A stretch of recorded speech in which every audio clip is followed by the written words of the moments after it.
اس بات پہ کوئی شک نہیں کہ 37 ماہ کے لیے IMF کا $7 ارب کا نیا پروگرام ملک کی بیمار معیشت کو ایک نئی توانائی دے گا، جس سے نئے دو طرفہ اور ملٹی لیٹرل غیر ملکی قرضوں کا حصول ممکن ہوگا اور پرانے قرضوں اور سود کی ادائیگی، خاص طور پہ بیرونی سود کی ادائیگی سہل ہو سکے گی۔ اس پس منظر میں 2 روز پہلے عالمی شہرت یافتہ امریکی ریٹنگ ایجنسی موڈیز اور فچ نے اپنی رپورٹس میں پاکستان کی معاشی مستقبل کا بڑا غیر معمولی نقشہ کھینچا ہے، جس کا محور بظاہر ملکی معیشت سے زیادہ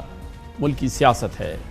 فچ نے 2 ٹوک انداز میں کہا کہ سیاسی خطرات کے باعث موجودہ حکومت 5 سالہ مدت پوری نہیں کر پائے گی اور ممکنہ طور پہ اگلے 18 ماہ تک ہی برسر اقتدار رہے گی۔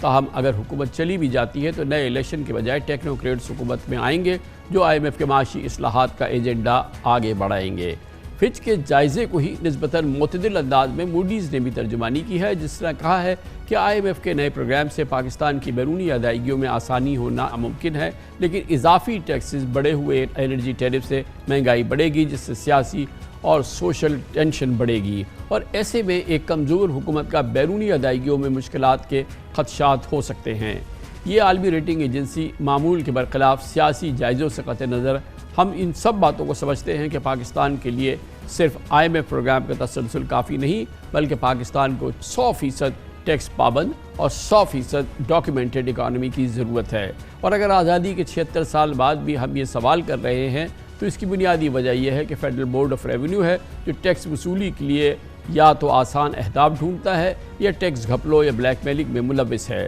FBR ہی کی اس کی ری اسٹرکچرنگ اور اس کی مکمل ڈیجیٹائزیشن یہ کب ہوگی یہ کسی کو نہیں معلوم، کیونکہ وزیر اعظم شہباز شریف کی زیر صدارت پچھلے ایک ہفتے میں طویل اجلاس ہو چکے ہیں، جس میں FBR میں اصلاحات کے معاملات پوشیدہ رکھنے پہ وزیر اعظم شہباز شریف نے چیئرمین FBR امجد ٹوانا کی خوب کلاس لی۔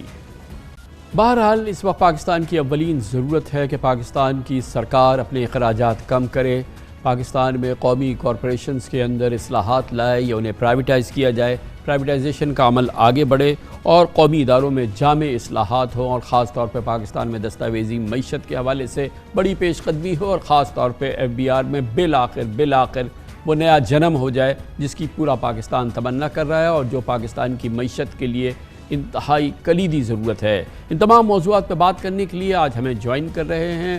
وزیر خزانہ پاکستان محترم محمد اورنگزیب۔ بہت بہت شکریہ اورنگزیب صاحب، آپ نے ہمیں جوائن کیا ہے۔ ماشاءاللہ IMF پروگرام کے لیے سٹاف لیول ایگریمنٹ وغیرہ ہو گیا۔ اب 2 چیزیں بڑی امپورٹنٹ ہیں کیونکہ اس کو ایک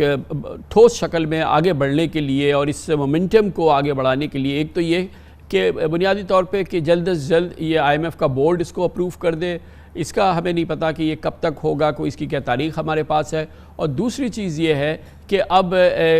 پاکستان میں معیشت کو آگے بڑھانے کے لیے ظاہر ہے کہ مہنگائی میں اب پچھلے کئی مہینوں میں بہت کمی آئی ہے، اور اب کاروبار اور معیشت کی سب سے بڑی ضرورت ہے کہ وہ پاکستان میں شرح سود بھی کم ہو۔ ابھی ہمارے پاس اسٹیٹ بینک کی مانیٹری پالیسی کمیٹی کی بھی ڈیٹس نہیں ہیں، تو یہ 2 ڈیٹس بڑی امپورٹنٹ ہے جس کے بعد پرہیپس ہم اپنے اس سفر کو ایک مستحکم راہ پہ آگے بڑھانے کا سفر شروع کر سکتے ہیں۔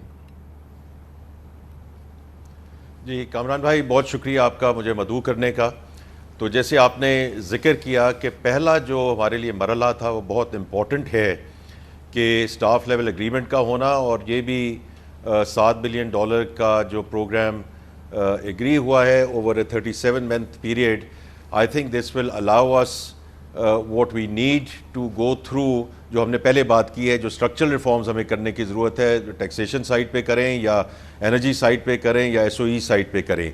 اور یہ سر بہت امپورٹنٹ کمپوننٹ تھا کہ ہم اس کو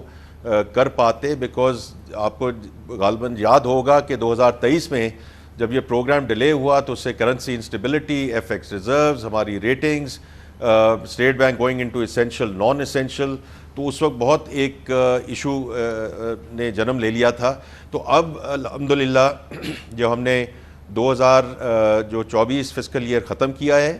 اس میں نہ صرف FX ریزروز بہتر ہیں،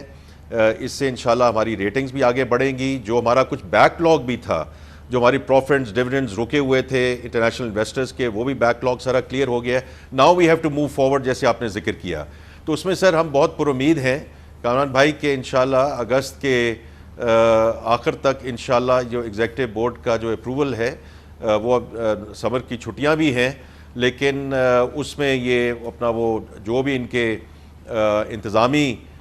معاملات ہیں وہ انہوں نے ڈیل کرنا ہوتا ہے. لیکن آئی ایم ویری ہوپفل انشاءاللہ کہ اگست کے آخر میں یہ ایگزیکٹو بورڈ سے جو ہے اس کا اپروول آ جائے گا. دوسرا آپ نے ذکر کیا, دیکھیے اس وقت بالکل سمجھ آتی ہے کہ between energy prices and then on the interest rate side taxation کو ایک علیحدہ ایلیمنٹ ہے جو اس میں انکلوڈ کر دیا گیا ہے. تو یہ انڈسٹری کے لیے دقت ہے, یہ ہمیں سمجھ آتی ہے. اور اس وقت بھی اگر میں دیکھوں کہ جو آپ کا سوال ہے کہ اگر انفلیشن کچھ ان میجرز کی وجہ سے تھوڑا سا اپٹیک کرتی بھی ہے, تو ابھی بھی ہمارے پاس جو ریئل انٹرسٹ ریٹس میں اتنا روم موجود ہے کہ 20.5%, اور جہاں اگر یہ انفلیشن 13-13.5% پہ بھی جاتی ہے تو اتنا روم اویلیبل ہے کہ یہ پالیسی ریٹ جو ہے وہ انشاءاللہ بتدریج کم آئے. جی اب سے لے کے اگست کے آخر تک جب اس حوالے سے ایک ہمارے پاس مستحکم صورتحال ہو جائے گی, بورڈ ہو جائے گا, ہمارے ہاتھ میں پروگرام ہو جائے گا, اور پھر یہ آئی ہوپ کہ یہ ایم پی سی اور اسٹیٹ بینک اس بات کو ریکگنائز کر لے گا کہ اس وقت پاکستان کی شدید ضرورت ہے اور فنڈامنٹلز جو ہیں وہ سپورٹ کر رہے ہیں ایک سگنیفیکنٹ ریٹ کٹ کا. لیکن ایز فائنانس منسٹر اور ہمارا اس وقت ان 6 ہفتوں کا سفر کیا ہے, ہمیں کیا کرنا ہے اس دوران؟ اس میں بھی میں کہوں گا کہ ہمیں جو دونوں سائڈ پہ کام ہمیں کرنے کی ضرورت ہے. میں پہلے جو ڈومیسٹک سائڈ ہے اس کو ڈیل کرنا چاہوں گا کامران صاحب, اور دین آئی ول کم انٹو دا ایکسٹرنل جو ہماری سائڈ آف دا پکچر ہے. ہم اس وقت جس سفر پہ جاری ہیں آن دا انفورسمنٹ سائڈ, اور ابھی میں سن رہا تھا آپ نے جو پرائم منسٹر صاحب نے پہلے بھی باتیں کی, کل بھی 4 گھنٹے کی یہ میٹنگ تھی جو ایف بی آر کی اصلاحات in general but digitalization in particular was focused, کیونکہ یہ جو ہم جرنی ہے ہم نے اس کو ایکسلریٹ کرنا ہے. اب کل آج اخباروں میں بھی آیا ہوا ہے جو کل ذکر ہوا کہ کامران بھائی 4.9 million non filers have been identified, اور یہ کوئی ہوا میں بات نہیں ہے. یہ وہ لوگ ہیں جنہوں نے پراپرٹی کی لین دین کی, جن کے پاس وہیکلز موجود ہیں, جن کے یوٹیلیٹی بلز ہیں, جن کے موبائل فونز ہیں. تو یہ اب ہمیں we have to approach them, because M I S تو اپنی جگہ ہوتا ہے نا, اور اس پہ ہم اس کو آگے لے کر چلیں کہ ہم جو انفورسمنٹ کی طرف, اور ان سے کہا جائے کہ بھئی آپ کے جو ٹیکس آپ کے طرف واجب الادا ہیں وہ آپ ٹیکسز ادا کیجئے, بیکاز ادروائز جو اس وقت ہے کہ اگر ہم نے یہ نہیں کیا. اور دوسری چیز ہے, ابھی جو ہمارے تاجر بھائی اور بہن ہیں ان کے ساتھ ہماری اب الحمدللہ ان کی بڑی, میں چاہتا ہوں کہ ان کا میں شکریہ بھی ادا کروں, 1.5 لاکھ ریٹیلر سر اس وقت رجسٹر ہو چکے ہیں. تو اب ہم سے بات کر رہے ہیں کہ آپ کے, اور آسان طریقے سے ان سے جو ٹیکس ہے اس کو ہم وصول کرنا شروع کریں, بیکاز اگر ہم اس سائٹ پہ نہیں گئے اور ابھی سے ہم نے یہ سفر نہیں شروع کیا جو آپ نے کہا اگلا 6 ہفتے ہے, تو پھر ہمیں we will keep on going back to the same for more. جو ابھی سیلریڈ کلاس کی بات ہوتی ہے یا مینوفیکچرنگ انڈسٹری کی بات ہوتی ہے, مجھے وہ بالکل بات ان کی سمجھ آتی ہے, اور اس کی وجہ یہ ہے کہ ہم نے انفورسمنٹ کرنی ہے اور جو ٹیکس نیٹ ہے اس کو بڑھانا ہے. تو یہ تو ایک چیز ہے. جی دوسری جو چیز ہے اس وقت وہ ہے سارا جو پاور سیکٹر کی ریفارم ہے, اور اس میں کچھ شارٹ ٹرم فکسز ہیں کہ جی چوری چکاری ہم نے کیسے بند کرنی ہے تاکہ یہ لیکیجز کم ہوں. لیکن اویس لغاری صاحب کی سربراہی میں جو بورڈز ہیں ان ڈسٹریبیوشن کمپنیز کی یہ چینج ہونے جا رہے ہیں. جیسے آپ کو معلوم ہے کہ اس میں پہلے پریزیڈنشل آرڈیننس آیا, پھر اس کو اسٹے آرڈر ہو گیا, تو اب یہ پارلیمنٹ سے یہ جب پاس ہو چکا ہے تو یہ اب اگلے کچھ ہفتوں میں یہ بورڈز چینج ہوں گے تاکہ اس میں جو گورنمنٹ کے نامینیز ہیں, پولیٹیکل اپوائنٹیز ہیں, وہ کم ہو جائیں یا چلے جائیں, اور پرائیویٹ سیکٹر کے لوگ آئیں تاکہ وہ گورننس وہاں بہتر ہو.